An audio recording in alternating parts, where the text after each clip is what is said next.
সবসময় যে fondant use করতেই হবে তার কি কোনো মানে আছে? কেকের মধ্যে নিজের ক্রিয়েটিভিটি দেখানোটাই আমার কাছে সবথেকে বড় পাওয়া মনে হয়। কি তাই না?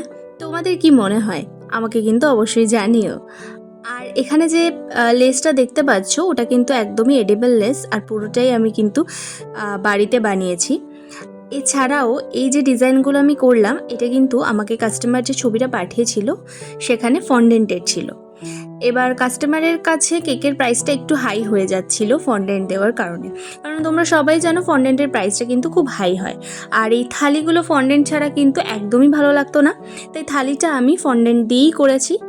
আর লেস যেটা দিয়ে বানিয়েছি ঠিক সেটা দিয়েই কিন্তু আমি এই গাইড ডিজাইনের গুলো করেছি।